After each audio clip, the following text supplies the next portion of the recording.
the Gumbi Gumbi, Pittosporum angustifolium. Now this tree is well known in the health space, has various uses which I recommend people go and have a look at and do your own research as to why you might want this tree in your garden. Other common names is weeping Pittosporum and native apricot, but that is a bit misleading because you can't eat the fruit of this species. Why we want this species in the garden is for the leaf. You can make a tea or dry the leaves to capsulate it to take that for medicinal uses. This tree grows to about 10 meters tall and not too wide. It's a bit of a small shrub, small tree type vibe considering what environment it might be planted in. This tree grows west of the range. For us, it's about 2.5 hours west. It grows throughout most of the interior of Australia. It doesn't grow this side of the range and it doesn't like moisture. So this video is pretty much me having a crack at planting it on our property and putting all the things in place so it can have a good life and thrive and give us a return. After some extensive research into how to plant this tree out in our climate, I've gone with a 44-gallon drum which I've cut in half, and then I'm going to be showing you how to mix together some soil from our property, river sand, using 50mm blue metal or bigger gravel, and the mulch. So come with me and I'll show you how it's done. The bloke who used to live here used to do bees and honey. This is an old honey drum. As you can see, there's a little valve there. Doesn't really open. Yeah, we're going to cut him in half so we can get 2 raised beds out of that.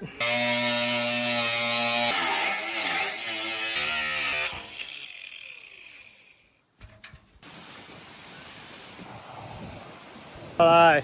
So I've chosen this posse for the drums to go as our raised beds for the Gumbi Gumbi. This is a walkway that leads in to an area that we're going to have some friends come and stay in. So this is on the highest part of our property.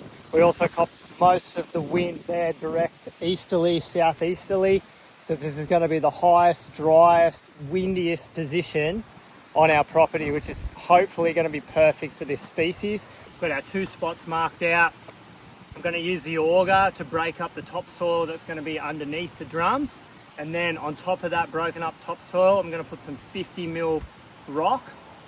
Now what that's going to do is it's going to give us a nice breathing layer, draining layer in between the mix of soil, gravel and river sand that I put in the top half of the drum, and I'm putting the plant in. That is then going to sit on top of this gravel and hopefully give us a really good draining capacity into the topsoil, especially during the wet season, because the number one thing this species doesn't like is waterlogged soil. So this is my plan and I'm hoping it works.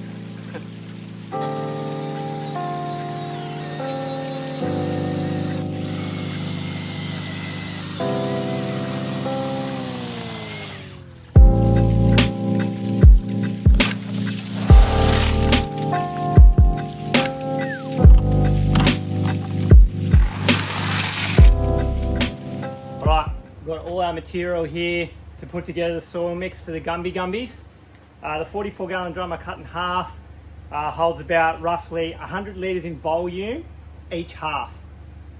So to figure out the quantities of what we want to mix together, I've grabbed a 10-litre bucket as our unit of measurement, and what we're going to do is we're going to do 5 buckets of the native soil from the property. We're going to do 2 buckets of river sand, and we're going to do 1 bucket of the 50mm blue metal that I put in the bottom of the drum yesterday. Now that adds up to 8 parts for the soil mix, and the other 2 parts, or the 2 buckets, are what is already in the drum as our draining layer at the bottom. We're now just going to mix it evenly. I wouldn't recommend trying to dump like each unit on top of each other and then trying to mix it. Like you can do that, but it makes it quite laborious. My material's already damp from the rain that we've had, so I'm not going to bother watering it in as I mix it. But I would recommend, if you're doing a mix for any plant and the material's already dry, is each time you do a couple of layers and you mix it through, you just mist it over with the hose and keep doing that, so your mix is nice and damp so it can receive that plant. The plant's going to be nice and happy that it's not going to be like drained of all its moisture straight away if you were to make a dry potting mix.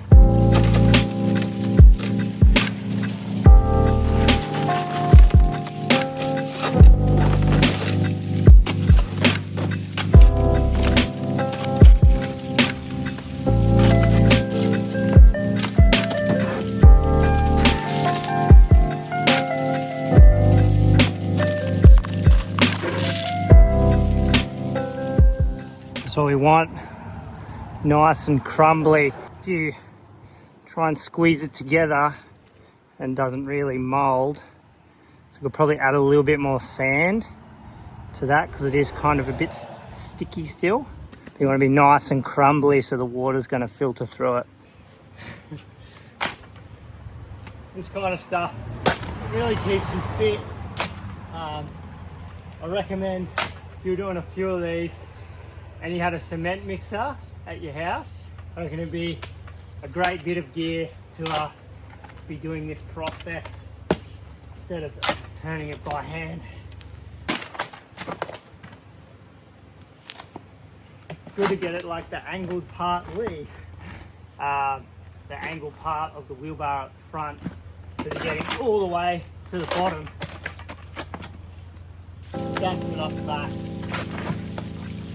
Getting a nice even mix all the way through it.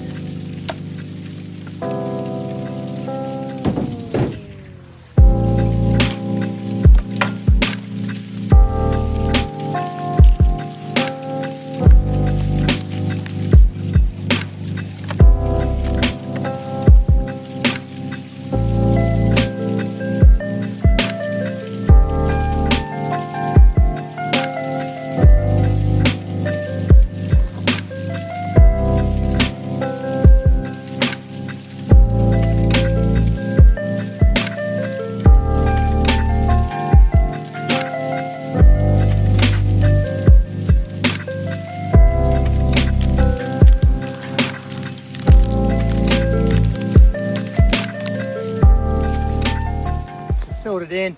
It's going to get a little bit of mulch feeling around the top, so that'll buffer the rain if we get some heavy falls at the end of the wet season and to stop the soil from drying out. All right, we've got one in. We're going to go the second one now.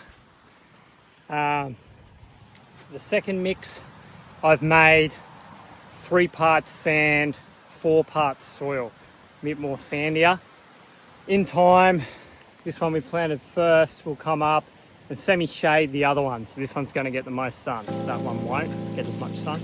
So in theory, this soil is going to be better well draining to deal with a bit of shade compared to the other one.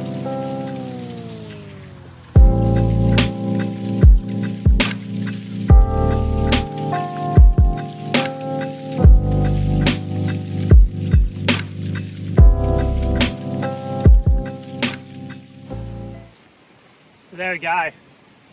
They're both in. They're going to be a nice prominent piece at the start of this walkway, and hopefully to some medicinal value as they get bigger and we can pick from them, dry them, make a tea out of them. Super exciting.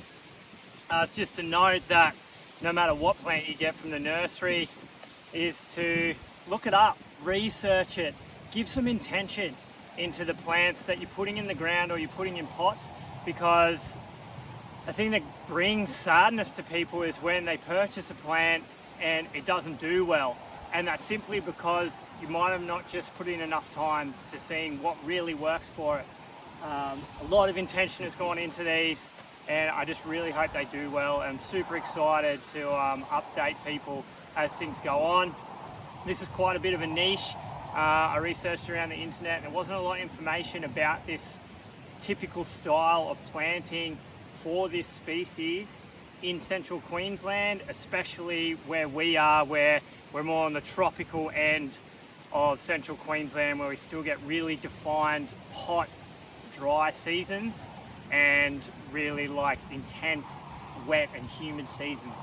So I really hope this helps someone out there that might want to be achieving the same thing on a similar landscape that we live on. Just a note is these gumbies are right next to this beautiful piece of riparian rainforest that borders our property. We've got beautiful paper barks of the emergence. We've got frontiers of the Flinders schottiana, the Melicope eliorana, and we've got a nice naturalised understory canopy of common mango in there, and it's just a thriving little ecosystem on the edge of our property. Another term used is gallery rainforest, and what that means is you've got intact rainforest that follows a watercourse, but then what it's doing is bordering dry lands, grasslands, eucalypt, woodlands, and essentially that's what this is. It's just a cane paddock. It was just grass, as you can see next door here. They keep theirs slashed, and that's what it would look like. There's going to be 100 times more species living in our system than there would be in a mowed paddock like that. And what we're trying to do here is we're just trying to bridge this natural, intact, beautiful system that is still there, and we're just trying to link it into this, and we're just creating life. It's super exciting, and it's really ignited a passion in me to be a custodian of this small slice of land that we have the opportunity to live on and to eat from everything that we're putting in the ground. And I just really hope this space in time becomes somewhere where people can come to learn, come to relax, come to heal. And yeah, just a bit of expression as to where we're heading with the property. And this is my calling, just gardening. Just love it, absolutely love it. Thank you for watching, and yeah, many more to come. Have a great day.